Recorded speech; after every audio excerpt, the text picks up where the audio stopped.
കൂട്ടുകാരെ, ഞാൻ ഇന്ന് പരിചയപ്പെടുത്തുന്നത് ചീരകളുടെ രാജാവായ ചായമൻസ എന്ന ചീരയെ പറ്റിയാണ് ഞാൻ പറയണത്. അത് ചായമൻസ എന്ന് പേരുണ്ട്. എൻ്റെ നാട്ടിലൊക്കെ പറയണത് ഷുഗർ പച്ച എന്നാണ് പറയുന്നത്. ഷുഗർ പച്ച എന്ന് പറയും.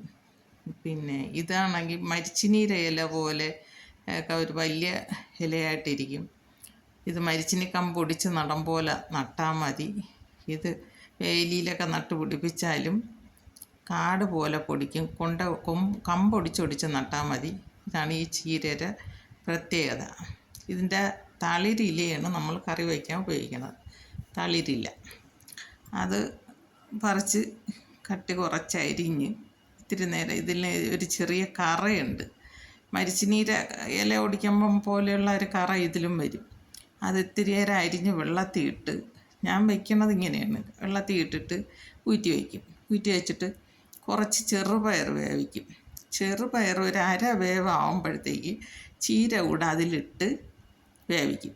വേവിച്ച ശേഷം അരപ്പ് ഇട്ട് കിണ്ടി എടുക്കുകയാണ് ചെയ്യണം. ഇത്തിരി മറ്റേ സാധാ ചീര വേവിക്കുന്നതിൽ വേവ് കുറവായിരിക്കും. അതിൽ വെള്ളമൊന്നും ഒഴിക്കാതെ തന്നെ ഇത് ഇത്തിരി നേരത്തെ വേവുണ്ട്. വേവിച്ചാലേ അതിൻ്റെ കറയൊക്കെ പോയി കിട്ടുള്ളൂ. അതുകൊണ്ട് ഞാൻ പയറും കൂടെ ഇട്ടാണ് വേവിക്കണത്.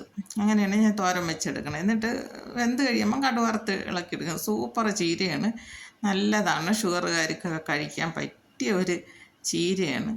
ഇത് വളരെ എളുപ്പം നട്ട് പിടിപ്പിക്കുകയും ചെയ്യാം. പോഷക സമൃദ്ധമാണ്. എല്ലാവരും ഇത് കൊണ്ടുവന്ന് ഒരു മൂടൊക്കെ വീടുകളിൽ വെച്ച് പിടിപ്പിക്കണം. വളരെ നല്ലതാണ്. എല്ലാവർക്കും ചെയ്ത് നോക്കാം. ഒരു ചെറിയ കമ്പ് മതി. ഒരു ചെറിയ കമ്പ് കിട്ടണമെങ്കിൽ കൊണ്ടുവന്ന് എവിടെയെങ്കിലും ഒന്ന് നാത്ത് വെച്ചാൽ മതി. അത് അവിടെ ഇരുന്ന് കിളുത്തോളും. ഇത് പെട്ടെന്ന് പൊടിച്ച് കയറണ ഒരു ഐറ്റമാണ്. എല്ലാവരും നട്ട് നോക്കണം. ഒരു വീട്ടിൽ അത്യാവശ്യം ഉണ്ടെങ്കിൽ ഒരാഴ്ചയിൽ 2 ദിവസമൊക്കെ നമുക്ക് വയ്ക്കാനായിട്ട്.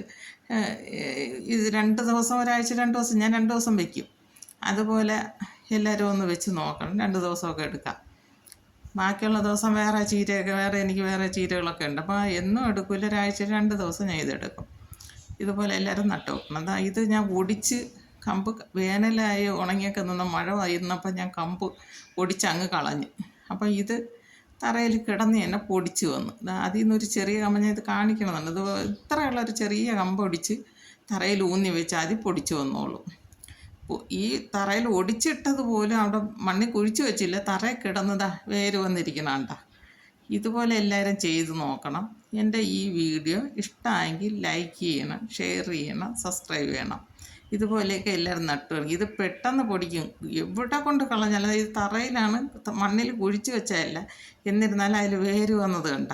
അതുപോലെയൊക്കെ ചെയ്ത് നോക്കണം.